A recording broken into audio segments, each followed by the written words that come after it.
আমাদের গ্রামের এক মহিলা যার নাম মাসুতি, সে তার স্বামীকে নিয়ে বসবাস করত। তাদের একটা হোটেল ছিল। বেশ কিছুদিন যাবৎ তাদের হোটেল ভালো চলছিল না, তাদের ধার দেনা বেড়েই চলছিল। তখন সে জানতে পারে কালো জাদুর ব্যাপারে। যদি সে কিছুর বিনিময়ে কালো জাদু করে তবে তার টাকার অভাব হবে না। যেহেতু তাদের ব্যবসা ভালো চলছিল না, সেজন্য মাসুতি একটা পরিকল্পনা করে। সে ভাবে সে ওই কালো জাদু করবে। তার যেই ভাবা সেই কাজ। সে একটা কালো জাদুকরের খোঁজ করে এবং সময় মতো তার কাছে যায় এবং তার সমস্যার কথা বলে। সেই কালো জাদুকর তাকে বলে, আমি তোমাকে সাহায্য করতে পারি, কিন্তু আমাকে একটা খাসি দিতে হবে বকশিস হিসেবে, এবং আমি যে জিনের দ্বারা এই কাজটি করব তার একটি ইচ্ছাও তোমাকে পূরণ করতে হবে। মাসুতি রাজি হয়ে যায়। এরপর মাসুতি বাড়ি চলে যায় এবং তার জমানো টাকা বের করে সেখানে একটা খাসি কেনার মতো টাকা ছিল। তাই মাসুতি পরের দিন একটা খাসি কিনে কবিরাজকে দেয়। কবিরাজ বলে, ঠিক আছে, যেহেতু আমার বকশিস পেয়ে গেছি, তাহলে আমি রাতেই কাজ শুরু করব, তুমি সন্ধ্যার পরে চলে আসবা। এরপর মাসুতি চলে যায় এবং সন্ধ্যার পর আসে। কবিরাজ তাকে একটা কৌটা দেয় এবং তার ভেতর মাসুতির রক্ত দিতে বলে। মাসুতি রক্ত দিয়ে দেয়। আর তখন কবিরাজ কিছু রিচুয়াল করে আর তাকে একটি বড়ি দেয় এবং তাকে খেতে বলে এই বড়িটি। মাসুতি খেয়ে নেয় সেই বড়িটি। এরপর কবিরাজ বলে, কাল থেকে তোদের ব্যবসা ভালো চলবে, তবে মনে রাখিস ঠিক 5 বছর পর যেই জিনটি দ্বারা আমি এই কাজ করেছি সেই জিনটি তোর কাছে আসবে এবং কিছু চাইবে যা তোকে দিতেই হবে, তা না হলে তোর অনেক বড় ক্ষতি হয়ে যাবে। মাসুতি সম্মতি জানিয়ে সেখান থেকে চলে যায়। এরপর থেকে তাদের ব্যবসা ভালো চলতে থাকে। তাদের কোনো টাকার অভাব হয় না। সময় কেটে যেতে থাকে। এভাবে মাসুতির একটা ছেলে সন্তান হয়। আর তার কিছুদিন পর তার স্বামী মারা যায়। এরপর থেকে মাসুতি তাদের হোটেল একাই সামলাতে থাকে। দেখতে দেখতে 5 বছর কেটে যায়। মাসুতির সেই কবিরাজের কথা মনে থাকে না আর। কিছুদিন ধরেই তার সাথে অদ্ভুত ঘটনা ঘটতে থাকে। এমন এক রাতে মাসুতি স্বপ্নে দেখে একটা অবয়বের সামনে সে দাঁড়িয়ে আছে। সেই অবয়বের মুখ থেকে কিছু কথা বের হচ্ছিল, কিন্তু অবয়বের মুখটা দেখা যাচ্ছিল না। সেই অবয়বটি বলছে, কিরে, সব ভুলে গেলি? আমি তোর কাজ করে দিয়েছি, এখন তোর পালা। তোর ছেলেটাকে আমার খুব পছন্দ হয়েছে, আমি তোর ছেলেকে নিয়ে যেতে চাই। তাই শর্ত অনুযায়ী আমি তোর ছেলেকে চেয়েছি, আর সেটাই তোকে দিতে হবে। এরপর মাসুতির ঘুম ভেঙে যায়। তার শরীর পুরো ঘেমে যায়। তার সব কথা মনে পড়ে। সে ভয় পেয়ে যায় এবং পুনরায় সে কবিরাজের কাছে যাবে বলে ঠিক করে। পরদিন কথা মতো সে কবিরাজের বাড়ি যায় এবং কবিরাজকে তার স্বপ্নের কথা বলে। কবিরাজ বলে, আমি আগেই বলেছিলাম যে জিনের দ্বারাই কাজ করাবো সেই জিন 5 বছর পর কিছু চাইবে যা তোকে দিতে হবে। এরপর মাসুতি বলে, হ্যাঁ, তবে আমার ছেলেকে আমি দিতে পারবো না, এখন সেই আমার বাঁচার একমাত্র সম্বল, আপনি কিছু করুন। তখন কবিরাজ বলে, ঠিক আছে, আমি চেষ্টা করতে পারি, আজকে রাতে তুই চলে আসিস এখানে। এরপর মাসুতি সেখান থেকে চলে যায়। সে ভাবতে থাকে, যা কিছুই হোক না কেন সে তার ছেলেকে দিবে না। এভাবে রাত হয়ে যায়। মাসুতি সেই কবিরাজের কাছে যায়। কবিরাজ আরেকটি লোককে ডাকে। ওই লোকটিকে একটা গণ্ডির মধ্যে বসায়। এরপর মাসুতির 1 ফোঁটা রক্ত চায় কবিরাজ। এরপর সেই রক্ত নিয়ে কিছু প্রক্রিয়া করে। এর মধ্যেই মাসুতি লক্ষ্য করে সেই লোকটির পরিবর্তন আসতে শুরু করেছে। লোকটি হঠাৎই একটা মোটা কণ্ঠে বলতে থাকে, কেন ডেকেছিস আমায়? কবিরাজ বলে, তুমি অন্য কিছু চাও, ওর স্বামী মারা গেছে আর ওর একটাই মাত্র ছেলে। মাসুতির সন্তানকে নিয়ে গেলে মাসুতি বাঁচবে কি করে? ওই লোকটির মধ্যে থাকা জিনটি বলে, এটা আমার দেখার বিষয় না, শর্ত অনুযায়ী আমি যা কিছু চাইতে পারি তা ওকেও দিতে হবে। এই বলে লোকটি অজ্ঞান হয়ে যায়। কবিরাজ মাসুতিকে বলে, আমার আর এখানে কিছু করার নেই, জিন যেহেতু বলেছে তোমার ছেলেকে নিবে, তাহলে সে নিয়েই ছাড়বে। মাসুতি বলে, এর থেকে রক্ষা পাওয়ার কি কোনো উপায় নেই? তখন কবিরাজ বলে, আমার জানা মতে আছে একটি উপায়, কিন্তু সেটা খুব বিপজ্জনক। মাসুতি বলে, আপনি বলেন আমায় কি করতে হবে, আমি সব কিছুই করতে পারি আমার ছেলের জন্য। এরপর কবিরাজ বলে, শোনো তাহলে, একটা এমন ডাব আনতে হবে যে ডাবটি গাছে একটাই মাত্র ধরেছে, আর একটা 4 বছর বয়সী ছেলের কবরের মাটি আনতে হবে যেটা 15 দিনের মধ্যেই কবর দেওয়া হয়েছে, তবে সেই জিনিসগুলো রাতে জোগাড় করতে হবে। আর জোগাড় করার সময় অনেক ধরনের আওয়াজ আসতে পারে, কিন্তু সেই আওয়াজে কান দেওয়া যাবে না এবং তা নিজেকেই করতে হবে 3 দিনের মধ্যে। এরপর মাসুতি বাড়ি চলে আসে এবং ভাবতে থাকে কি করা যায়। এরপর সে লোক লাগায় যে কোথায় এরকম ডাব গাছ আছে যেখানে শুধু একটি ডাব ধরেছে। সৌভাগ্যবশত সে খোঁজ পেয়ে যায়, কিন্তু সেটা হলো একটা ডাব গাছের বাগান। তার সেখানে বিশেষ কোনো কারণ ছাড়া মানুষ যাতায়াত করে না, কিন্তু তাকে ভয় পেলে চলবে না। তার ছেলের জন্য হলেও তাকে এই কাজ করতে হবে। এরপর রাতের বেলা সে বেরিয়ে পড়ে সেই ডাব নিয়ে আসতে। সে যখন যেতে থাকে তখন পিছন থেকে অদ্ভুত অদ্ভুত আওয়াজ আসতে থাকে, যার ফলে সে খুব ভয় পায়, কিন্তু হাল ছাড়ে না। সে যেতে থাকে। এরপর সে বাগানে পৌঁছে যায়। সে বাগানের মধ্যে ওই গাছটি খুঁজতে থাকে যেই গাছে একটি মাত্র ডাব ধরেছে। সে গাছটি পেয়েও যায়। যেহেতু গাছটি বেশি লম্বা ছিল না, তাই সে অনায়াসে পেরে ফেলে এবং চলে আসে। যদিও প্রথম কাজটি করতে এত সময় লাগেনি, কিন্তু দ্বিতীয়টি করতে তার খুব সময় লাগছিল। এমন কবর পাওয়াটা আসলেই খুব কঠিন। এভাবে আরও একদিন কেটে যায়, অর্থাৎ মোট 2 দিন চলে যায়। যা করার আজ রাতের মধ্যেই করতে হবে, তা না হলে সে তার ছেলেকে বাঁচাতে পারবে না। যাই হোক, শেষমেশ সে ওই লাশটির খবরও পেয়ে যায়, যেটা তাদের গ্রামের কবরস্থানে আছে। ওই দিন রাতে সে ওই কবরস্থানে যেতে থাকে। আগের দিনের মতোই শব্দ আসতে থাকে, তবে সে তা তোয়াক্কা না করে যেতে থাকে সামনের দিকে এবং একসময় পৌঁছে যায়। এবার লাশটা খোঁজার পালা। খুঁজতে খুঁজতে শেষ পর্যন্ত সাইনবোর্ড দেখে চিনে ফেলে সে কবরটিকে। যখনই সেখানকার মাটি নিতে যাবে তখনই কেউ যেন বলে ওঠে, ওইখানকার মাটি নিস না, তোর বিপদ হবে। তারপরও সে ভয়ে ভয়ে সেই মাটি নেয়, কিন্তু তখনই কবর থেকে একটি হাত উপরে এসে তার হাতকে ধরে ফেলে, যার কারণে সে অনেক ভয় পেয়ে যায়। তবে কোনো মতে হাত ছুটিয়ে মাটি নিয়ে সে দৌড় দেয়, কিন্তু মনে হচ্ছিল কে যেন তার পিছনে পিছনে দৌড়াচ্ছে। তবে সে পিছনে তাকায়নি, সোজা বাড়ি চলে যায়। এর পরের দিন সে সব জিনিস নিয়ে যায় কবিরাজের কাছে। কবিরাজটি প্রক্রিয়া শুরু করে এবং জিন হাজির হয় আর বলে, আমার বাচ্চা চাই। কবিরাজ তার উপর মাটি আর ডাবের পানি ছিটিয়ে দেয়, যার ফলে জিনটি কাতরাতে থাকে। এরপর কবিরাজ বলে, তুই অন্য কিছু চা। এরপর জিন বলে, ঠিক আছে, তবে আমার একটা জীবন্ত বাচ্চাই চাই। তখন কবিরাজ তাকে বলে, সে আপনার বাচ্চা নিবে না, কিন্তু সে বাচ্চা নিবে। এখন আপনি যার নাম বলবেন সে তার বাচ্চা নিবে, তবে যার নাম বলবেন তার বাচ্চা নিবে, কিন্তু বাচ্চার বয়স 5-এর নিচে হতে হবে। এরপর সে ভাবতে থাকে কার নাম নেওয়া যায় আর কারই বা বাচ্চার বয়স 5-এর নিচে। তখন তার একজনের কথা মনে পড়ে যায়, তার নাম নীলা। সে তাকে সাহায্য করেনি বিপদের সময়। তার বাচ্চার বয়স এখন 2 বা 3 হবে। 3 বছর আগের ঘটনা। একদিন রাতে তার স্বামীর শ্বাসকষ্ট ওঠে। বেশি রাত হওয়ার জন্য বাইরে কোনো গাড়ি ছিল না। তাদের গাড়ি থাকলেও সে তো আর গাড়ি চালাতে পারে না, কিন্তু নীলার হাজবেন্ড ড্রাইভার ছিল। তাই সে নীলাদের বাসায় যায় ডাকার জন্য। নীলা সাফ জানিয়ে দিয়েছে তার হাজবেন্ড ঘুমাচ্ছে, তাই সে যেতে পারবে না। অনেক অনুরোধ করার পরও সে তার হাজবেন্ডকে ডাকেনি এবং মুখের সামনে দরজা বন্ধ করে দেয়। এরপর কোনো উপায় না পেয়ে সে তার হাজবেন্ডকে নিয়ে যেতে থাকে হাসপাতালের উদ্দেশ্যে। মাঝপথে একটা গাড়ি পেলেও শেষ রক্ষা হয়নি। হাসপাতালে নিতে নিতে সে মারা যায়। তাই সে আজও নীলাকে দোষী ভাবে। তাই সে নীলার বাচ্চার নামে বলে। আর কবিরাজ সে জিনটাকে নীলার বাচ্চার দিকে লেলিয়ে দেয়। পরের দিন সকাল থেকে সে বাচ্চার আর কোনো খোঁজ পাওয়া যায়নি, যার কারণে তার মা নীলা প্রায় পাগলের মতো হয়ে যায়। আর এইদিকে তার বাচ্চাটিও কয়েক মাস পর ক্যান্সার ধরা পড়ে। অনেক কিছুর পরও তাকে বাঁচানো যায়নি। লিসেনার সেই কালো জাদু কেড়ে নিল 2টি পরিবারের খুশি। যাই হোক, এই ঘটনাটি লিখেছেন আদিব ভাই। আমরা আদিব ভাইকে ধন্যবাদ জানাই এত সুন্দর ঘটনা আমাদের উপহার দেওয়ার জন্য। লিসেনার এবার আমরা পরের ঘটনায় চলে যাব। ঠিকানা গোপন রেখে ঘটনা পাঠালাম। নিষেধ আছে, তাই নাম ঠিকানা বলতে পারলাম না, এজন্য অসংখ্য দুঃখিত। এই ঘটনাটি আমাদের পরিবারের সাথে ঘটে। পৌষ মাসের প্রচণ্ড শীত। আমার বাবা রাতের বেলা লিচের কুড়ে ঘরে থাকতেন মাছ পাহারা দেওয়ার জন্য। চোরেরা রাতের বেলায় মাছ ধরে নিয়ে যেত, সেজন্য প্রত্যেকটা লিচের এক পাশে ছোট্ট একটা কুড়ে ঘর থাকে। সেই কুড়ে ঘর থেকে মাছ পাহারা দিতে হতো।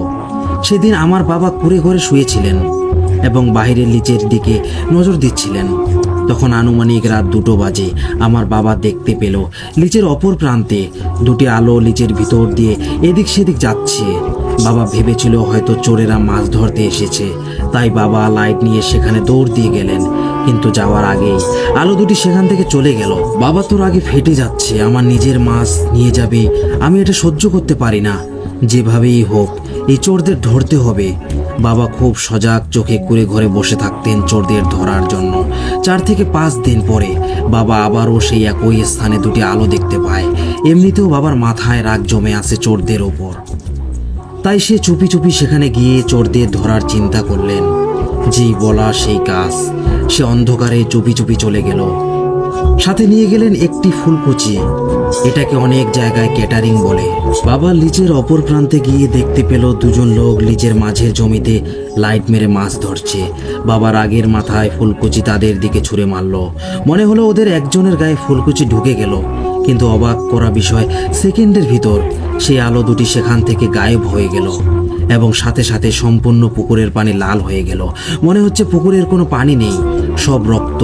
হঠাৎ লাইট দুটি গায়েব হয়ে যায় এবং সকল পানি লাল হয়ে যাওয়া দেখে বাবা ভয় পেয়ে গেল। তখন ঘুরে ঘুরে না গিয়ে বাবা সরাসরি বাড়িতে চলে আসলো, এসে ঘুমিয়ে পড়ল। সকালবেলা আমাদের সমস্ত ঘটনা খুলে বলল। আমি, আমার বাবা এবং একজন চাচা সহ 3 জনে পুকুরে গেলাম, কিন্তু গিয়ে লিচের ভিতরে সবকিছু ঠিকঠাক দেখতে পেলাম। তবে বাবা যেখানের ঘটনা বলেছে সেখানে গিয়ে লিচের ভিতরে একটি মৃত বিড়ালকে ভাসতে দেখলাম এবং বিড়ালটির গায়ে আমাদের ফুলকুচি ঢুকে আছে। একটি নৌকাতে করে গিয়ে বিড়ালটিকে উঠিয়ে আমরা চাপা মাটি দিয়ে দেই এবং ফুলকুচি ঘরে নিয়ে আসি। পরদিন বাবা আর লিস পাহারা দিতে যায়নি। 3 থেকে 4 দিন বাবা বাড়িতে ছিল। 3 থেকে 4 দিন পরে বাবা আবার লিস পাহারা দিতে যায়। বাবা পাহারা দিতে গেছে, কিন্তু সকাল 7টা হয়ে গেছে, তার বাড়ি ফেরার খবর নেই। তখন চিন্তিত হয়ে মা আমাকে লিচের পাড়ে পাঠায়, কিন্তু আমি লিচের কুড়ে ঘরে সহ চারপাশে ভালোভাবে বাবাকে খুঁজে কিন্তু কোথাও পাই না। বাড়িতে এসে কথা জানালে মা চিৎকার দিয়ে কাঁদতে শুরু হয়ে যায় শোরগোল। কোথাও খুঁজে পাওয়া যায় না বাবাকে। আশেপাশের বাড়ির চাচা ও ভাই ব্রাদার সকলে মিলে খুঁজতে থাকি বাবাকে। আমাদের লিচের আশেপাশে সকল লিচে খুঁজতে থাকি তাকে। সারাদিন খোঁজাখুঁজির পরও তাকে পাওয়া যায়নি। তখন আমাদের অবস্থা কি হয়েছে আপনারা বুঝতে পারছেন। 3 দিন কেটে যায়, তবুও বাবাকে খুঁজে পাইনি। 3 দিন পর পাশের গ্রাম থেকে খবর আসে আমার বাবাকে সেখানে পাওয়া গেছে। আমরা সেখানে গিয়ে যা দেখতে পাই তা ছিল খুবই করুণ। তার সম্পূর্ণ শরীরে কাদামাটি শুকিয়ে গেছে। তাকে একটি জমির পাশে অজ্ঞান অবস্থায় পাওয়া গেছে। খুব দ্রুত বাবাকে বাড়িতে নিয়ে আসি এবং ডাক্তার দেখাই। তাকে স্যালাইন দেওয়া হয়। প্রায় 6 ঘন্টা পরে তার জ্ঞান ফিরে, কিন্তু জ্ঞান ফিরে সে শুধু একটাই কথাই বলে থাকে, ওরা আমাদের সকলকে মেরে ফেলবে। আমরা এত জিজ্ঞেস করি কি হয়েছে, কে আমাদের মেরে ফেলবে, কিন্তু এর কোনো উত্তর সে দেয় না। শুধু একটা কথাই বলে, ওরা আমাদের মেরে ফেলবে। বাবাকে নিয়ে একজন কবিরাজের কাছে যাই। কবিরাজ ঝাড়ফুঁক দিয়ে তাবিজ দিয়ে দেয় বাবাকে। 4 দিনের মাথায় বাবা সুস্থ হয়। বাবা সুস্থ হওয়ার পর কি বলেছিল এবং তার সাথে কি ঘটেছিল সেটা শেষে বলছি। বাবা যেদিন সুস্থ হয় সেদিন রাতের কথা। সকালে ভাত খেয়ে ঘুমিয়ে পড়েছি। আমি তখন ঘুমাইনি। সামনে আমার পরীক্ষা, তাই হারিকেনের আলোয় পড়ছিলাম। আমার চোখটি জানালা দিয়ে বাইরের দিকে গেলে আমি দেখতে পাই প্রায় কয়েক শত ছায়ামূর্তি আমাদের বাড়ির সামনে দাঁড়িয়ে আছে। ওদের স্পষ্ট দেখা যায় না, মানুষ হলে তো স্পষ্ট দেখা যেত। মনে হচ্ছে মানুষের শত শত ছায়া দাঁড়িয়ে আছে, তবে ওদের প্রত্যেকের চোখ স্পষ্ট দেখা যাচ্ছিল। মনে হচ্ছে চোখ দিয়ে আগুন বের হচ্ছে। এই দৃশ্য দেখে আমি চিৎকার দেই। আমার চিৎকার শব্দে পাশের বাড়ির মানুষেরা চলে আসে এবং ঘরের সবাই জেগে যায়। সে রাতে 1 সেকেন্ডও ঘুমাতে পারেনি। পরের রাতে দরজা জানালা বন্ধ করে পড়তে বসি। রাত তখন আনুমানিক 1টা হবে। হঠাৎ ঘরের টিনের উপরে অজোর ধারায় ঢিল পড়তে থাকে। তখন ঘরের ভিতরে ভয়ে সবাই চিৎকার চেঁচামেচি শুরু করে। শীতের সময়, কিন্তু ঘরের সকলেই ঘেমে ভিজে গেছিল। আমাদের চিৎকার চেঁচামেচি ও টিনের উপরে শব্দ পেয়ে আশেপাশের বাড়ির সকল লোক চলে আসে। মানুষজন যখন চলে আসে তখন টিনের উপরে ঢিল পড়া বন্ধ হয়ে যায়। সে রাতে আমরা আর ঘরে থাকিনি, এক প্রতিবেশীর বাড়িতে থেকেছিলাম। তারপর দিন আমরা সেই কবিরাজের কাছে আবার যাই এবং সমস্ত ঘটনা খুলে বলি। সন্ধ্যার পরে কবিরাজ জিন হাজির করে এবং আমাদের জানায় এই সমস্যার সমাধান আমার পক্ষে সম্ভব নয়, কারণ তোমাদের পিছনে 1টি নয় 2টি নয়, জিনের বড় একটি গোত্র লেগে পড়েছে। তোমরা এদের কি ক্ষতি করেছো সেটা আমি জানি না, তবে তোমাদের উচিত বড় কোনো কবিরাজের কাছে যাওয়া। এরপরেই সেই কবিরাজ আমাদের অন্য একজন কবিরাজের সন্ধান দেয়। সে কবিরাজের বাড়ি ছিল খুলনার রূপসায়। এই প্রথম কবিরাজের বাসা থেকে বের হয়েছি, তখন রাত 9টা হবে। বের হয়ে আমরা যে আত্মীয়র বাসায় যাব, সেখানে যেতে আমাদের 1 ঘন্টা সময় লাগে। তখন এলাকায় ভ্যান ছিল, আমরা একটি ভ্যানে উঠি। আমরা যে রাস্তা দিয়ে যাচ্ছিলাম তার দুপাশে ছিল সারি সারি খেজুর গাছ। কুয়াশার সামনে দেখা যাচ্ছে না, খেজুর গাছের রসের হাড়ি। মনের ভিতর প্রচন্ড ভয়। হঠাৎ ভ্যানটি থেমে গেল। কিছু একটা দেখে ভ্যান ড্রাইভার ভ্যান রেখে দৌড় দিয়ে পালিয়ে গেল। সামনে তাকাতে দেখি ঝলঝল চোখে শত শত ছায়ামূর্তি আমাদের দিকে ধেয়ে আসছে। ওরা তখন আমাদের খুব কাছে, প্রত্যেকটাকে মনে হচ্ছে কোনো দানব। এই দৃশ্য দেখে আমার আম্মা জায়গায় সেন্সলেস হয়ে যায়। বাবা তখন কি করেছিল পরে জেনেছি, কারণ আমি সেখান থেকে দৌড় দেই। ওরা নাকি বাবাকে ধরতে চেয়েছিল, কিন্তু পারেনি। বাবার হাতে তাবিজ থাকায় ওরা বাবার কাছে আসতে পারেনি। তারপর ওরা আগে আমার পিছু নেয়। আমি বেশি দূর দৌড়ে যেতে পারিনি। একটা ছায়ামূর্তি পিছন থেকে আমার ঘাড় ধরে উপর করে আমাকে ছুঁড়ে মারে। এরপর আমারও কিছু মনে নেই। জ্ঞান ফিরে আমি নিজেকে আমাদের এক আত্মীয়র বাড়িতে আবিষ্কার করি। বাবা আমাকে এবং আম্মাকে ভ্যানে করে বাড়িতে নিয়ে এসেছে। পরদিন সকালবেলা আমরা রূপসায় চলে যাই কবিরাজের দেওয়া ঠিকানায়। এসে এক তান্ত্রিককে পাই। এই তান্ত্রিক ছিল বৌদ্ধ ধর্মের। তান্ত্রিকের কাছে সমস্ত ঘটনা খুলে বলি। সারাদিন তার বাড়িতে অবস্থান করি। রাত 11টার সময় তান্ত্রিক আসর পাতে। সমস্ত ঘর অন্ধকার করে দিয়ে বাবার শরীর থেকে তাবিজ খুলে তাকে বসিয়ে দেওয়া হয় এবং বাবার চারপাশে মোমবাতি জ্বালিয়ে দেওয়া হয়। প্রায় 1 ঘন্টা চেষ্টার পরে তান্ত্রিক সে জিনদের হাজির করতে সক্ষম হয়। তান্ত্রিক বলে, তোরা এখানে কেন এসেছিস? এই কৃষক তোদের কি ক্ষতি করেছে? বাবার মুখ থেকে উত্তর আসে, ও আমাদের গোত্রের নেতাকে খুন করে ফেলেছে। সে মাছ ধরতে গিয়েছিল, ও কেটারি দিয়ে তাকে হত্যা করেছে। আমরা তার প্রতিশোধ নিতে এসেছি। ওর বংশ আমরা শেষ করে দেব। তান্ত্রিক বলে, তোরা ওকে ছেড়ে দে। চুরি করে অন্যের মাছ ধরতে এসেছিলি কেন? তান্ত্রিক এবং সেই জিনদের সাথে অনেক তর্কাতর্কি হয়। বাবার গলা থেকে একবার এক এক রকমের ভয়েসের কথা আসছিল। কোনো কিছুতেই তারা আমাদের ছেড়ে যেতে রাজি হয় না। ওদের একটাই কথা, জীবনের বদলে জীবন নিব। ওরা এটাও জানায়, প্রথম যেদিন ওকে ধরে নিয়ে গেছিলাম, চাইলে সেদিন মেরে ফেলতে পারতাম, কিন্তু আমরা চাই ওকে তিলে তিলে মারব। 2 ঘন্টার মতো এভাবে কথা চলতে থাকে। এরপর তান্ত্রিক তন্ত্র মন্ত্র পড়তে শুরু করে। হঠাৎ বাবা স্বাভাবিক হয়ে যায়। আমরা ভেবেছিলাম হয়তো সব ঠিক হয়ে গেছে, কিন্তু তান্ত্রিক জানায় এদের সাথে পারা সম্ভব নয়। এরা 1 জন নয়, 2 জন নয়, এরা কয়েক শত। ওদের বশে আনার আগেই ওরা চলে গেছে। তবে ওদের থেকে বাঁচার একটি উপায় আছে। তোমাদের বাড়িটি বন্ধ করতে হবে। সেদিন রাতে আমরা তান্ত্রিকের বাড়িতে ছিলাম। পরদিন তান্ত্রিককে বাড়ি নিয়ে আসি এবং বাড়ি বন্ধ করাই। তান্ত্রিক আমাদের বলে দিয়েছিল সন্ধ্যার পরে যেন কোনোভাবেই বাড়ির বাইরে বের না হই। এরপর আমাদের সাথে 3 মাস কোনো সমস্যা হয় নাই। 3 মাস পরে আমাদের দেশে একটা ভূমিকম্প হয়। হয়তো আপনারা জানেন, ভূমিকম্প হলে বাড়ি বন্ধ ভেঙে যায়। এ বিষয়ে আমাদের কোনো ধারণা ছিল না। ভূমিকম্প হয়েছিল রাত 9টার দিকে। আমাদের বাড়ির ভিতরেই আমাদের বাথরুম। বাবা রাতের বেলা বাথরুমে গেল, কিন্তু 2 ঘন্টা হয়ে যায়, ফিরে আসে না। আম্মা বাবাকে খুঁজতে বের হয়। তখন আমি টেবিলে বই পড়ছিলাম। বাবাকে খুঁজতে গিয়ে আম্মা ফিরে আসার নাম গন্ধ নেই। আমি একটু বিচলিত হয়ে পড়ি, তাই বের হই তাদের খুঁজতে, কিন্তু বাড়ির ভিতরে কোথাও তাদের খুঁজে পাই না। আমি চিল্লাচিল্লি শুরু করি। আশেপাশে বাড়ির লোকজন দৌড়ে আসে। সবাই মিলে একত্রে তাদের খুঁজছিলাম।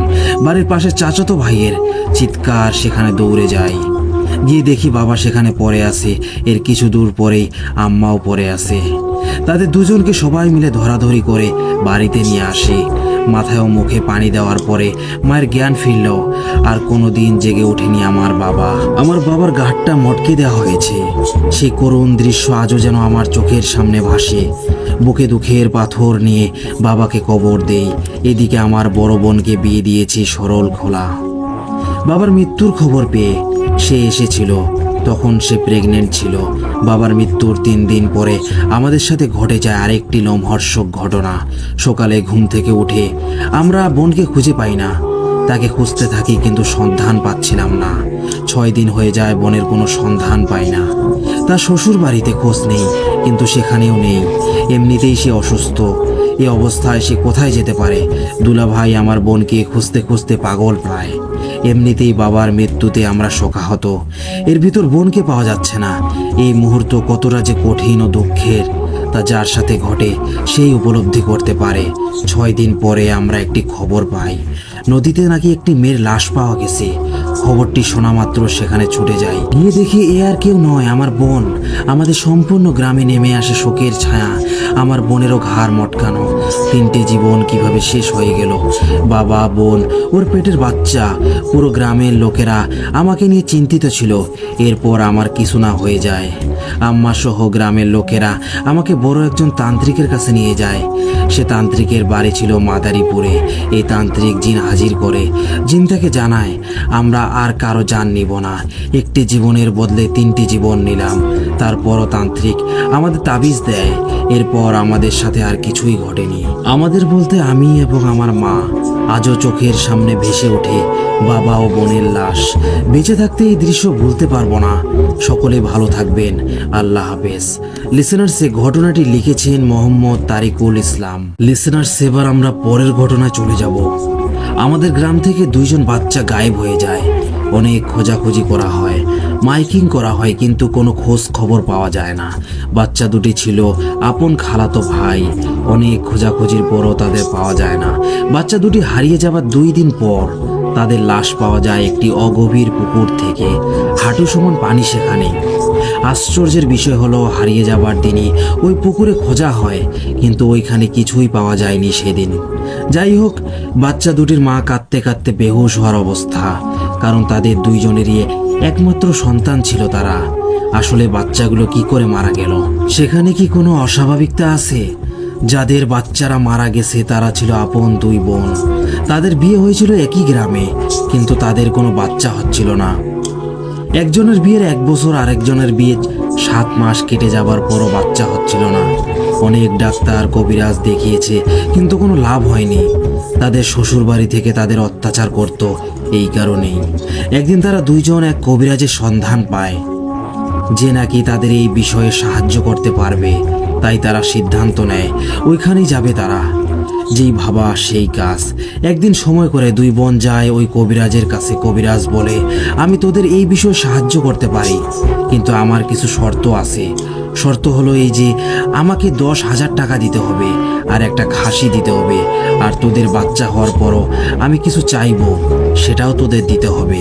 মাতৃত্বের স্বাদ আর শ্বশুরবাড়ির অত্যাচার থেকে বাঁচতে তারা রাজি হয়ে যায়, যদিও তারা গরিব ছিল।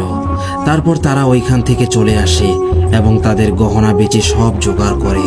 পরের দিন তারা কবিরাজের কাছে যায়, আর কবিরাজ যা চেয়েছিল সব দেয়। এরপর কবিরাজ তার প্রক্রিয়া শুরু করে, তাদের 2জনকে গোল বৃত্তের মধ্যে বসায়। এরপর কবিরাজ তাদের 2জনের 1 ফোঁটা করে রক্ত দিতে বলে তাদের। 2 বোন তাই করে। এরপর কবিরাজ তাদের বাড়ি চলে যেতে বলে এবং পরের দিন আসতে বলে। এরপর 2 বোন চলে যায় এবং যথারীতি পরের দিন আসে। এরপর কবিরাজ তাদের 2জনকে 2 বোতল পানি এবং 2টি করে পেয়ারা দেয়, আর বলে, এই পেয়ারা আজকে গিয়ে খাবি, আর পানি 7 দিন ধরে খেতে হবে। এরপর তারা সেটাই করে, যার ফল তারা পায়। এত ডাক্তার দেখিয়ে যেখানে কোনো লাভ হয়নি, সেখানে কয়েকদিনেই তাদের পেটে বাচ্চা চলে আসে। এতে তাদের 2 পরিবার ভীষণ খুশি হয়। যথারীতি নির্দিষ্ট সময়ে তাদের বাচ্চাও হয়। 2জনেরই 2টি ছেলে সন্তান হয়। তারা এতই খুশি ছিল যে কবিরাজের কথা তারা ভুলে যায়। এভাবেই পেরিয়ে যায় কয়েক মাস। একদিন সেই কবিরাজ তাদের সাথে দেখা করে আর খুব রাগান্বিত হয়ে বলে, তোদের 2জনের বাচ্চা হয়েছে বেশ কয়েক মাস, এখনো তোরা আমার সাথে দেখা করলি না কেন? তোরা কি আমার শর্ত ভুলে গেছিস? এরপর 2 বোন বলল, ভুলে হয়েছে, মাফ করে দিন আমাদের, আমরা কালকেই আপনার আস্তানায় যাব। এই কথা শুনে কবিরাজ চলে যায়। কথা মতো 2 বোনও পরের দিন রাতে কবিরাজের আস্তানায় যায়। সেখানকার দরজা বন্ধ ছিল, বিধায় তারা দরজায় কড়া নাড়ে। দরজা খুলেই কবিরাজ বলে, এই তোদের জন্যই আজকে ওরা আমার উপর রেগে আছে। তাই এখন ওদের রাগ কমানোর জন্য ওদের 2টা খাসি আর 10 কেজি মিষ্টি দিতে হবে। তারা বলে, যদি এই পরিমাণটা আরও কমানো যেত তাহলে ভালো হতো। কবিরাজ বলে, তোরা বলেছিলি আমি যা চাইবো তাই দিবি, এখন যদি এইসব না দেস তাহলে আমি জিনদের তোর 2 বাচ্চার পিছে লাগিয়ে দেব। এই কথা শুনে তারা কবিরাজের সাথে তর্ক জড়িয়ে যায়। এক পর্যায়ে কিছু দেবে না বলে তারা চলে যাচ্ছিল তখন কবিরাজ বলে, ঠিক আছে, তোদের কিছু দিতে হবে না, এর পরিণাম তোরা অবশ্যই ভোগ করবি। এরপর দুই বোন বাসায় চলে আসে, কিন্তু পরের দিন থেকেই তাদের সাথে ঘটে ভয়ানক ঘটনা। তারা দেখে দুইজন বাচ্চা রাত হতেই কান্না শুরু করে, তাদের আর কিছুতেই থামানো যায় না। প্রথমে ওরা বিষয়টি সাধারণ বলে এড়িয়ে যায়, কিন্তু বিষয়টা যখন রোজ রোজ ঘটতে থাকে তখন তারা বিষয়টা আমলে নেয়। শুধু যে কাঁদে তা না, যতই দিন যাচ্ছে মনে হচ্ছে তারা শুকিয়ে যাচ্ছে, যার ফলে তারা তাদের গ্রামের মসজিদের ইমামকে আসার জন্য অনুরোধ করে। যথারীতি সেই ইমাম তাদের বাসায় আসতে থাকে, কিন্তু যখনই সে বাসার সীমানায় প্রবেশ করে তখন সে আবার চলে যেতে থাকে। এই বিষয়টা তাদের বাবা লক্ষ্য করে এবং ওই ইমামকে ডাক দিয়ে থামতে বলে, আর সে ওই ইমামের কাছে যায় এবং বলে, কেন আপনি চলে যাচ্ছেন? ইমাম বলে, আপনাদের বাসায় আসার সময় কেমন যেন অস্থিরতা বিরাজ করছিল আমার মধ্যে, কিন্তু আমি তা পাত্তা না দিয়ে এগিয়ে আসতে থাকি।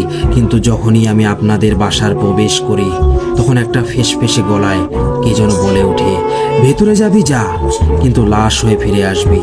এই কথা শুনে আমি ভয় পেয়ে গেলাম, যার কারণে চলে যাচ্ছিলাম। এই কাজ আমার দ্বারা সম্ভব না, আপনি বড় কোনো আলেমা দেখান। এই বলে ইমাম চলে যায়। এদিকে একদিন সন্ধ্যার দিকে বড় বোন তাদের বাড়ির একটু সামনে একটা পুকুর আছে, সেখানে হাঁড়ি পাতিল ধুচ্ছিল। এমন সময় পুকুর থেকে বুদবুদ উঠতে লাগলো, মনে হচ্ছিল কেউ নিচ থেকে উপরে আসছে। তখন প্রায় খানিকটা অন্ধকার নেমে এসেছে। সে একটু ভয় পায়, তাই কাজগুলো তাড়াতাড়ি সেরে যখনই বাড়ির দিকে যাবে তখনই তার মনে হলো একটা শীতল হাত তার পা চেপে ধরেছে। সে ভয়ে কুঁকড়ে ওঠে। সে পা ছাড়ানোর অনেক চেষ্টা করে কিন্তু পারে না, এবং আশ্চর্য ব্যাপার, সে চিৎকারও করতে পারছিল না। এক সময় সে শক্তির সাথে সে পারে না, সেটা তাকে পানিতে নিয়ে আসে। ওইদিকে প্রায় অন্ধকার নেমে এসেছে। ছোট বোন ভাবছে হয়তো তার বোনের কাজ শেষ হয়নি, তাই সে গিয়ে তাকে একটু সাহায্য করবে। কিন্তু পুকুরে আসতেই মনে হলো সেখানে কিছু যেন কুস্তি লড়ছে, পানির ঝাপটার আওয়াজ আসছিল। সে ভয়ে ভয়ে সেখানে যায়। গিয়ে যা দেখে তার জন্য সে মোটেও প্রস্তুত ছিল না। সে দেখে তার বোন কিছু একটার দেখে বাঁচার চেষ্টা করছে, কিন্তু সেটা সে দেখতে পারছে না। তাই সে তাড়াতাড়ি পুকুরে নামে আর তার বড় বোনকে টান দিয়ে উঠাতে চায়, কিন্তু সে একটা শক্তির অনুভব করছে যেটা তার বোন সহ তাকে পুকুরের মাঝের দিকে টানছে।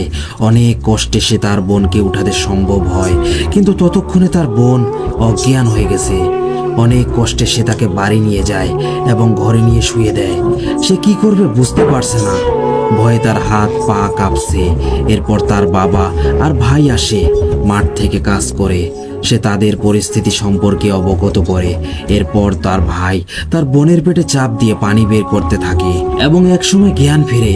এভাবে আর চলতে পারে না, তাই তারা বড় কোনো কবিরাজের খোঁজ করে ভাগ্যবশত পেয়েও যায়। সেখানে যায় তাদের ভাই। এরপর ওই কবিরাজকে নিয়ে রাতের দিকে আসে। সে এসে দেখে বাচ্চা দুটি অদ্ভুতভাবে কাঁদছে, আর শরীরে মনে হচ্ছে শুধু একটা চামড়ার আস্তরণ দিয়ে ঢাকা। উনি একটা তেলের বোতল বের করে দুই বাচ্চার শরীরে মাখিয়ে দেয় আর কিছু দোয়া কালাম পরে দেয়। অদ্ভুতভাবে এতদিন যে বাচ্চাদের রাতে কিছুতেই কান্না থামানো যেত না, তারা আজকে কান্না থামিয়ে দিয়েছে। এরপর কবিরাজ বলল বাচ্চা দুটিকে খেতে দিতে, এবং তিনি বাড়িটা পুরোপুরি ঘুরে দেখলেন। ঘোরা শেষে তিনি বললেন, আমার সাথে কালকে একজনকে দেখা করো। ওই রাতে আর কিছু হয়নি। পরের দিন সকালে তাদের ভাই যায় ওই কবিরাজের কাছে। এরপর কবিরাজ বলে তিনি যখন ওই বাড়ি ঘুরছিলেন তখন তার মনে হয়েছিল তার আশেপাশে কতগুলো ছায়ামূর্তি চলাফেরা করছে। এমনকি যখন উনি গাড়িতে বসে আছে সেই সময়ও বাসা ত্যাগ করবেন, তখনও মনে হচ্ছিল তার আশেপাশে কেউ আছে। সে বলল, এখন উপায়? কবিরাজ বলল, আমি আমার ছাত্র জিনদের থেকে জানতে পারি যে তোমার বোনেরা কুফরি কালামের সাহায্য নিয়ে মাতৃত্ব লাভ করার জন্য এ কাজটি করেছে, কিন্তু যেই কবিরাজ তাদের এটা করতে সহায়তা করেছে তার শর্ত তোমার বোনেরা পূরণ করতে পারেনি। ফলে সেই কবিরাজ জিনগুলোকে ওদের পিছনে লেলিয়ে দিয়েছে। এই কথা শুনে সে হতবাক হয়ে গেল। এর কিছুই সে জানতো না। তাকে এমন ঘাবড়ে যেতে দেখে কবিরাজ বলে, চিন্তা করিও না, আমি আমার সাধ্য মতো চেষ্টা করব। আমি 2 দিন পর তোমাদের বাড়িতে যাব। তার আগ পর্যন্ত এই 4টি তাবিজ রাখো। 2টি তোমার বোন আর 2টি তাদের বাচ্চাদের পরিয়ে দিও। এরপর সে তাবিজগুলো নিয়ে বাসায় চলে আসে এবং কবিরাজের কথাগুলো তার বাবাকে খুলে বলে। এরপর কেটে যায় 2 দিন। এই 2 দিনে মনে হচ্ছিল বাইরে দিয়ে তুফান হচ্ছে, ভয়ানক সব শব্দ আসছিল, কিন্তু তারা হয়তো বাসার ভিতরে ঢুকতে পারেনি। যাই হোক, যথারীতি 2 দিন কেটে গেল। সেই কবিরাজ আসলো, এসে এক ধরনের প্রক্রিয়া শুরু করলো। তাদের 2 বোনকে 2 গণ্ডিতে বসালো এবং সূরা কালাম পাঠ করতে থাকলো। আস্তে আস্তে তাদের ভিতর পরিবর্তন আসতে শুরু করে, তাদের কণ্ঠের পরিবর্তন আসতে থাকে। এক সময় তারা কবিরাজকে গালাগালি শুরু করে। কবিরাজের কোনো কথাই শুনছিল না, যার ফলে কবিরাজ রেগে গিয়ে তার ব্যাগ থেকে একটা লাঠি বের করলো এবং কিছু সূরা পরে ফু দিয়ে তাদের 2জনকেই লাঠি দিয়ে আঘাত করতে লাগলো। মনে হচ্ছিল তাদের ভিতর থেকে একাধিক জিনের চিল্লাচিল্লির আওয়াজ আসছিল। এরপর সে জিনেরা বলে, থাম থাম, আর মারিস না, আমরা চলে যাচ্ছি, তবে এর প্রতিশোধ আমরা নিয়েই ছাড়বো। এরপর সে জিনগুলো চলে যায়। কবিরাজ বলে, আমার ছাত্র জিনগুলো আপনাদের পাহারা দিবে, তাই ভয় পাওয়ার কোনো কারণ নেই। এরপর বছর 3 পর কবিরাজটি ইন্তেকাল করেন। এরপরেই ঘটে যায় এই দুর্ঘটনা, যা আমি প্রথমেই বলেছিলাম। বাচ্চা দুটির লাশ পাওয়া যায় সেই পুকুরে। এই ছিল আমার ঘটনা। ভালো লাগলে পড়ে শোনাবেন। লিসেনার্স, এই ঘটনাটি লিখেছেন আদিব ভাই। আদিব ভাইকে অসংখ্য ধন্যবাদ। লিসেনার্স, এবার আমরা পরের ঘটনা চলে যাব। এই ঘটনাটি লিখে পাঠিয়েছেন শিখা। তিনি যেভাবে লিখেছেন আমি সেভাবেই বলার চেষ্টা করছি। আমি শিখা, ভোলা জেলার চরফেশন থেকে বলছি। আমি আজকে আপনাদের মাঝে এমন একটি ঘটনা শেয়ার করব যা আমাদের ফ্যামিলির এক কালো অধ্যায়। ঘটনাটি ব্ল্যাক ম্যাজিক নিয়ে। আমরা 2 ভাই বোন, আমি এবং আমার ভাই শফিকুল। আমরা 2 ভাই বোন এবং মা বাবা নিয়ে আমাদের ফ্যামিলি। আমার বাবা একটা প্রাইভেট কোম্পানিতে চাকরি করে। আমাদের ফ্যামিলিতে কোনো অভাব নেই, মোটামুটি ধনী আমরা। ঘটনাটি 2011 সালের। আমি তখন বরিশাল ইউনিভার্সিটিতে পড়ি। হঠাৎ একদিন বাড়ি থেকে আমার ফোন আসে। মা কেঁদে কেঁদে বলছে, তোর ভাই তো হয়তো আর বাঁচতে পারবে না। আমি মাকে জিজ্ঞেস করে, কি হয়েছে শফিকুলের? মা বলে, তুই বাড়িতে আয়, সব জানতে পারবি। আমি দেরি না করে তৎক্ষণাৎ বাড়ির উদ্দেশ্যে রওনা দেই এবং সন্ধ্যি বাড়িতে গিয়ে পৌঁছাই। বাড়ির গেট থেকে শুনতে পাচ্ছি কান্না। হায় মাবুদ, আমার ছেলেটার কি হলো? তুমি আমার বাসাধনকে বাঁচাও, রক্ষা করো। আমার মা এভাবে কাঁদছে। বাড়ির বাহিরে বসেই মায়ের কান্না শুনতে শুনতে ভারাক্রান্ত হৃদয় নিয়ে ঘরে প্রবেশ করি। ঘরে প্রবেশ করতেই মা আমাকে জড়িয়ে ধরে কান্না শুরু করে। আমি মাকে সান্ত্বনা দিয়ে ভাইয়ের রুমে যাই। ভাইয়ের রুমে গিয়ে দেখি এ তো আমার ভাই নয়। আরে আমার ভাইয়ের যে সুন্দর চেহারা, সুস্বাস্থ্য ছিল, তার কিছুই নেই। মনে হচ্ছে মেডিকেলের একটি কঙ্কাল ভাইয়ের রুমে শুয়ে রাখা হয়েছে। এই অবস্থা দেখে আমিও কান্না ধরে রাখতে পারিনি। একটু পর পর ভাইয়ের নাক দিয়ে গলগলিয়ে রক্ত পড়ে। ও কথা বলতে পারে না, শুধু চেয়ে থাকে আর কেমন যেন একটা কষ্টের মোড়ানি দেয়। এরপর থেকে আমরা শুরু করি ভাইকে ডাক্তার দেখানো। অবশ্য এর আগে গ্রামের অনেক ডাক্তার দেখানো হয়েছে। ঢাকার ভিতরে বড় বড় মেডিকেল, বরিশাল, খুলনা, বিভিন্ন জায়গায় ডাক্তার দেখিয়েছি। অবশেষে ভাইকে ইন্ডিয়া নিয়ে গিয়েছিলাম, কিন্তু সেখানেও কোনো কাজ হয়নি। দিন দিন ভাইয়ের অবস্থা খুবই খারাপ হতে লাগলো। প্রতিটি ক্ষণে আমার ভাই মৃত্যুর সাথে পাঞ্জা লড়ছিল। বাংলাদেশে, ভারতে ভাইয়ের চিকিৎসা করে ব্যর্থ হয়ে প্রায় হাল ছেড়ে দিয়েছিলাম। তারপর আবার গ্রামে ফিরে আসি। এতক্ষণ বলছি বরিশাল থেকে বাড়িতে যাওয়ার পর থেকে প্রায় 9 মাসের ঘটনা। এই 9 মাসে আমার ভাই কোনো কথা বলতে পারেনি। খুব কষ্টে ইশারা করতো কোনো কিছু প্রয়োজন হলে। এরপরে আমরা শুরু করি কবিরাজি চিকিৎসা। প্রথমে আমরা গাজীপুরে একটি কবিরাজের কাছে যাই। কবিরাজ আমার ভাইকে দেখে আমাদের জানায় ওকে নাকি খুব ভয়ঙ্করভাবে কালো জাদু করা হয়েছে। কবিরাজ বলে, এর চিকিৎসা আমার কাছে নেই, আপনারা বড় কোনো তান্ত্রিকের কাছে যান। এরপর আমরা খুঁজতে থাকি বড় কোনো তান্ত্রিক আছে নাকি। আমি অনেক শুনেছি পাহাড়ি এলাকায় নাকি অনেক বড় তান্ত্রিক থাকে, তাই ওইদিকে সন্ধান নেই। অনেক কষ্ট করে একজন তান্ত্রিকের সন্ধান পাই। তিনি ছিলেন হিন্দু ধর্মাবলম্বী। সে তান্ত্রিক রাঙামাটিতে থাকে। সে তান্ত্রিকের ঠিকানা নিয়ে আমরা অতি দ্রুত রাঙামাটি চলে যাই, কিন্তু আমাদের ভাগ্য খারাপ। আমরা যেদিন সেখানে যাই তান্ত্রিককে আর পাওয়া যায় না সেখানে। সে নাকি তার গরুর কাছে গিয়েছে ভারতে, আসতে 3 দিন সময় লাগবে। আমরা অপেক্ষা করতে থাকি সে তান্ত্রিকের জন্য। একটা হোটেলে উঠে যাই। 3 দিন পরে তান্ত্রিক ভারত থেকে এলে তার সাথে আমরা সাক্ষাৎ করি। তান্ত্রিক আমার ভাইকে দেখে আমাদেরকে বলে, আপনার ভাইকে আমার এখানে একদিন রেখে যাবেন, কিন্তু আপনারা চলে যাবেন। আমার মা কিছুতেই রাজি হচ্ছিল না, কিন্তু আমি অনেক বুঝিয়ে মাকে রাজি করিয়েছি। সেদিনের মতো ভাইকে সেখানে রেখে আমরা হোটেলে চলে আসি, কিন্তু ভাইয়ের চিন্তায় কারোর চোখে ঘুম ছিল না। পরদিন সকালেই আমরা সে তান্ত্রিকের বাসায় চলে যাই। তখন তান্ত্রিক আমাদের বলে, আমি আমার পোষা জিন পাঠিয়ে খোঁজখবর নিয়েছি, এই ছেলেকে খুব খারাপভাবে কালো জাদু করা হয়েছে। তখন আমার মা কেঁদে কেঁদে বলে, কবিরাজ সাহেব, আমার ছেলেকে বাঁচান। কবিরাজ আমার মাকে সান্ত্বনা দিয়ে বলে, সমস্যা যখন হয়েছে সমাধান তো আছেই। তখন আমি তান্ত্রিককে জিজ্ঞেস করি, কে আমার ভাইকে কালো জাদু করেছে? তান্ত্রিক জবাব দেয়, মা, আগে তোমার ভাইকে সুস্থ করে নেই, তারপর সব জানতে পারবে। তারপর কবিরাজ আমাদের জানায় সে আমাদের সাথে আমাদের গ্রামে আসবে, কেননা আমার ভাইকে কালো জাদু করতে কিছু জিনিস আমাদের গ্রামে বাড়ির পাশেই রাখা হয়েছে, সেগুলি তাকে নষ্ট করতে হবে। আমরা তোর জোর না করে কবিরাজকে নিয়ে ভোলার উদ্দেশ্যে রওনা করি। ভোলা পৌঁছে তান্ত্রিককে বাসার একটি রুমে থাকতে দেই। তান্ত্রিক সারা রাত আমাদের সারা বাড়িতে পায়চারি করছিল। সে বলেছিল রাতে যেন আমরা কেউ ঘর থেকে বের না হই। তান্ত্রিক আমাদের বাড়িতে সারা রাত ঘুরে ফিরে কি করেছিল আমরা জানি না।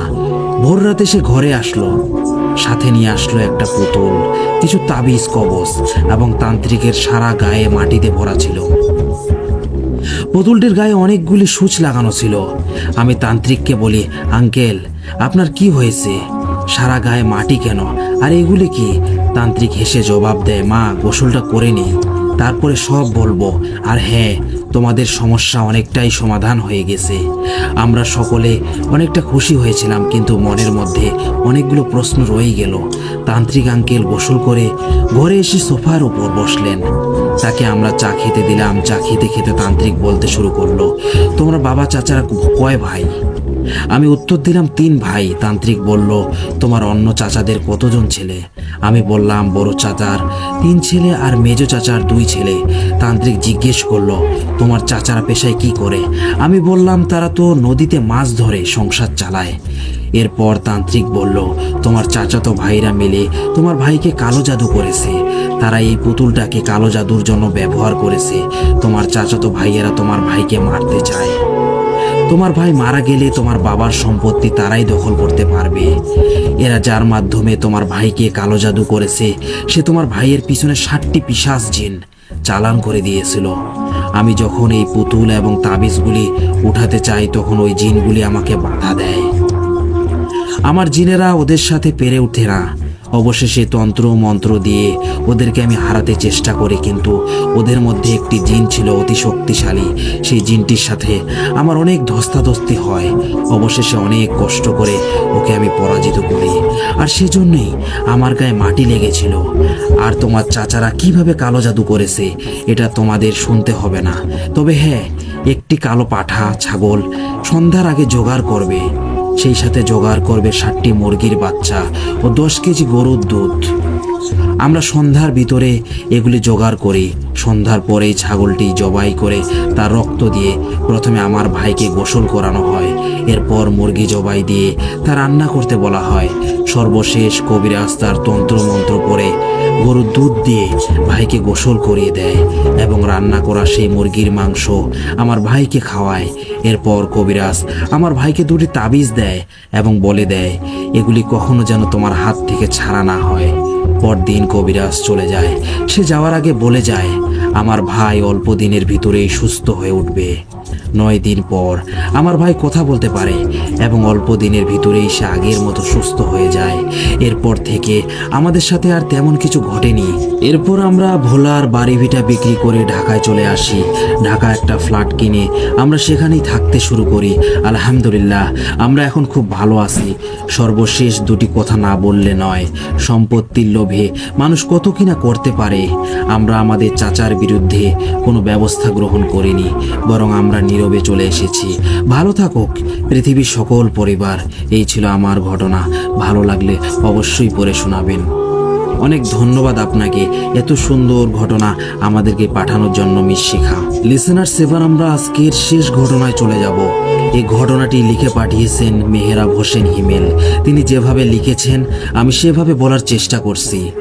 আমি যে ঘটনাটি আজ আপনাদেরকে বলবো সেটা আমার চাচাতো ভাইয়ের সাথে ঘটা। পেশা সে একজন মসজিদের মুয়াজ্জিম। আমার চাচাতো ভাইয়ের নাম ইমরান। তিনি থাকেন আমাদের গ্রামের বাড়ি ফরিদপুরের সদরপুরে। ছেলেবেলা থেকেই আমার চাচাতো ভাই ভৌতিক ব্যাপারগুলোতে খুব একটা বিশ্বাস করতেন না, ছিলেন সাহসী স্বভাবের। কিন্তু একটা ঘটনা তার সমস্ত জীবনকে ওলট পালট করে দিল। সময়টা 2009 সালের জুন অথবা জুলাই মাস, রাত 9টা।